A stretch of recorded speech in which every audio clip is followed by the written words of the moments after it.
Hai semua, selamat pagi. Kamu sudah makan? Saya rasa belum. Mesti kamu lapar kan? Tidak apa. Lepas ni kita sama-sama pergi makan di Carnival Oswald ya. Jadi sebelum memulakan, ini merupakan kumpulan pertama yang akan membentang. Sebelum kita mendalami topik dalam perbincangan pada hari ini, marilah saya memperkenalkan ahli kumpulan yang ada pada hari ini. Yang pertama, seperti mana yang kamu dapat lihat, adalah diri saya sendiri, Joshua Kesabanan Laki Balakrishnan. Dan yang kedua adalah Arifah Aidal Pakis, si cantik di kumpulan kami berkacamata. Yang ketiga adalah Winwin Limpan bersama kembarnya Emily Ungan. Dan kita ada saudara Muhammad Syukri dengan rambutnya yang begitu kemas kelihatan. Dan Kim Har bin Muhammad merupakan tulang belakang kepada kumpulan ini. Dan yang terakhir adalah Kai Muhammad Adli, di mana seorang atlet yang berjaya di UMS. Jadi pada hari ini kami akan bincangkan dua topik secara khusus ni lah. Jadi yang pertama, cara pengurusan organisasi yang efektif dalam sistem pekerjaan. Cara yang pertama adalah pembangunan dari aspek kepimpinan, di mana menurut teori quality Deming, setiap pemimpin berkualiti tentu akhirnya dapat menghasilkan produk maupun perkhidmatan terbaik kepada sebuah organisasi maupun komuniti. Mentorship dan pembimbingan merupakan satu cara di mana ia merupakan pembangunan dari aspek kepimpinan, di mana program mentorship yang dirancang dengan baik boleh memberikan pengalaman praktikal dan nasihat dari pemimpin berpengalaman kepada yang kurang berpengalaman. Ini bermaksud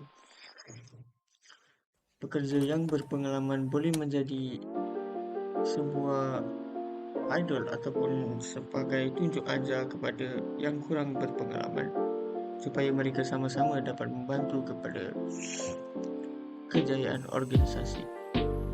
Yang ketiga adalah program atau inisiatif latihan kepimpinan, di mana latihan kepimpinan berterusan. Program latihan yang dijalankan secara berterusan dan berkala dapat menyediakan pemimpin dengan pengetahuan terkini dan strategi terbaik dalam kepimpinan. Seterusnya adalah mewujudkan standard operating procedure pekerja yang teratur. SOP dalam sebuah organisasi adalah sangat penting untuk sentiasa memastikan sebuah perusahaan atau organisasi tersebut sentiasa berjalan dalam mencapai matlamatnya dan sentiasa berkembang mengikut perkembangan zaman ataupun mengikut perkembangan teknologi yang semakin berkembang pada masa kini. Menurut Selendra 2015, Standard Operating Procedure merupakan sebuah panduan yang bertujuan untuk sentiasa memastikan pekerjaan ataupun kegiatan operasi organisasi atau perusahaan tersebut sentiasa berjalan dengan lancar. SOP yang teratur akan membantu dalam sebuah organisasi dan memudahkan pekerja untuk melakukan atau menyelesaikan pekerjaan mereka. Sekerja atau organisasi tersebut boleh menyediakan satu sistem yang dapat melibatkan semua pekerja untuk menyuarakan pendapat mereka dan strategi yang dapat diambil dalam meningkatkan sistem pekerjaan dalam sebuah organisasi. Menurut Allen, kesatuan sekerja yang ditubuhkan adalah bertujuan untuk memperbaiki syarat-syarat keadaan di tempat kerja dan meningkatkan taraf hidup mereka.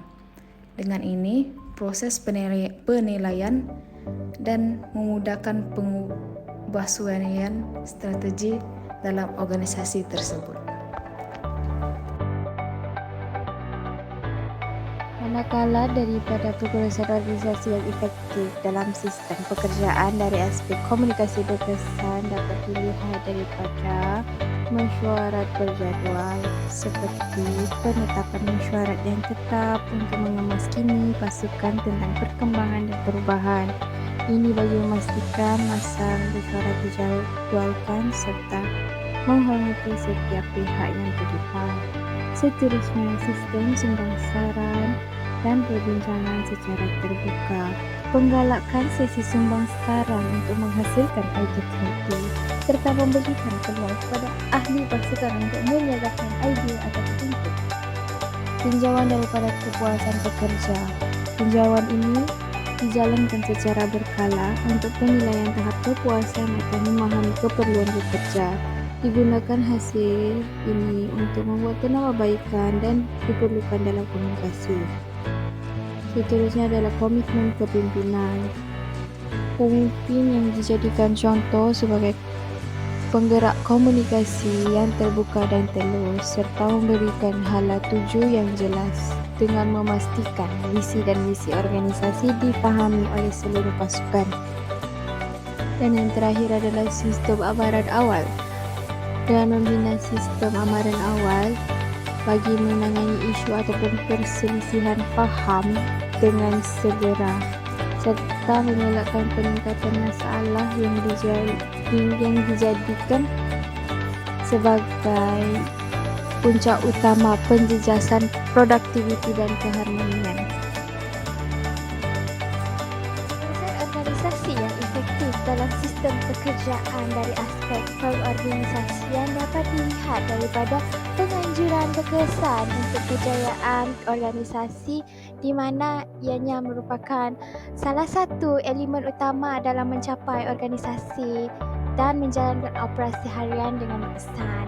Untuk mencapai tahap organisasi yang optimum, struktur diperlukan dengan selaras seperti mana matlamat dan strategi organisasi yang telah ditetapkan serta ditanggungjawabkan dengan jelas. Dan seterusnya adalah membentuk struktur organisasi yang sesuai, di mana struktur organisasi adalah sebuah rangka kerja yang menyediakan hala tuju dan keterlibatan dalam menagihkan tanggungjawab dan kuasa ke seluruh organisasi. Pemilihan daripada bentuk struktur organisasi perlu diambil kira daripada segi matlamat dan strategi jangka panjang organisasi. Sebagai contoh, persoalannya adalah daripada organisasi lebih sesuai dengan struktur yang berfungsi secara matriks ataupun projek. Dan penetapan tugas dan tanggungjawab yang jelas adalah penting bagi setiap ahli organisasi memahami peranan dan tanggungjawab mereka dengan jelas. Penugasan dan tanggungjawab yang ditakrifkan dengan baik ini membantu mencegah pertilihan kerja serta peningkatan accountability dan mengurangkan kekeliruan dalam kalangan ahli pasukan. Dan yang terakhir adalah koordinasi antara bahagian. Organisasi yang berkesan memerlukan penyelarasan yang baik antara bahagian atau pasukan. Ianya melibatkan pertukaran maklumat yang lancar, kerjasama aktif dan penyelesaian masalah yang telah diselaraskan. Satu cara untuk mencapai penyelarasan yang baik adalah melalui mesyuarat tetap, penggunaan alat kerjasama dan pembentukan pasukan merentasi fungsi.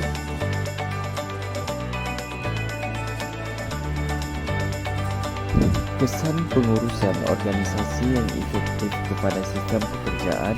Yang pertama ialah pencapaian matlamat organisasi.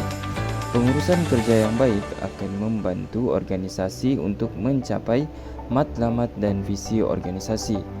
Hal ini demikian kerana setiap individu memahami peranannya yang tersendiri dalam mencapai objektif bersama. Yang kedua ialah hubungan persekitaran pekerjaan yang harmoni.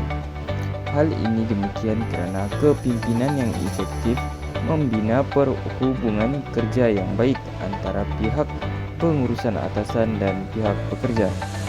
Hal ini dapat dicapai melalui komunikasi terbuka, wujud kerjasama dan kepercayaan yang tinggi terhadap pihak pengurusan organisasi. Seterusnya, kesan pengurusan organisasi yang efektif kepada sistem pekerjaan dapat memberi motivasi kepada para pekerja di dalam sesebuah organisasi. Menurut Siti Rahma dan Nur Shazlin Syafiza 2017, ganjaran gaji yang tinggi berupaya meningkatkan motivasi seseorang pekerja. Dalam hal ini, faktor gaji memainkan peranan penting dalam menentukan penglibatan kerja para pekerja dalam sebuah organisasi. Hal ini karena sekiranya gaji yang ditawarkan kepada pekerja adalah rendah, maka pekerja akan lebih cenderung untuk mencari pekerjaan lain karena gaji yang diterima tidak mencukupi untuk menampung kos perbelanjaan harian mereka. Hal ini menjadi semakin kritikal ekoran kos sara hidup yang semakin tinggi dan memerlukan pekerja untuk mencari pendapatan sampingan bagi menambah pendapatan. Selain itu, persekitaran tempat kerja yang sihat dan selamat memberi keselesaan kepada ruang tempat kerja kepada pekerja. Menurut Nur Syakila Abdurrahman 2015, persekitaran organisasi meliputi keseluruhan aspek yang terdiri daripada tugasan, keadaan sekeliling, ganjaran yang diterima, dan hubungan baik antara majikan dan pekerja. Dalam hal ini, sekiranya faktor pengurusan persekitaran organisasi dititik beratkan oleh organisasi, maka pekerja akan lebih selesa untuk meneruskan pekerjaan mereka di dalam organisasi tersebut. Namun, apabila aspek pengurusan persekitaran tidak diuruskan dengan baik oleh syarikat, maka pekerja akan merasakan bahwa keselamatan mereka terancam karena wujudnya pelbagai bahaya yang mendatangkan kesejahteraan kepada mereka. Kita teruskan dengan kesan pengurusan organisasi yang efektif kepada sistem pekerjaan. Yang nomor 5 nih, peningkatan productivity. So di sini bila organisasi diuruskan dengan baik, organisasi cenderung mempunyai sistem kerja yang lebih cekap, yang bermakna tugas dapat selesaikan tanpa sebarang konflik. Seterusnya, dapat membuat decision making dengan lebih baik. Jadi, apabila pembuatan keputusan yang mantap, organisasi dapat bertindak balas terhadap cabaran dengan lebih cepat. Oke guys, kesimpulan saya ini, jangan kamu tidur dulu. Oke, kesimpulannya adalah dengan menggunakan cara pengurusan organisasi yang efektif akan memberikan impak positif terhadap sistem kerja. Kesan daripada cara pengurusan dalam kerja ini akan memberi peningkatan dalam produktiviti kerja.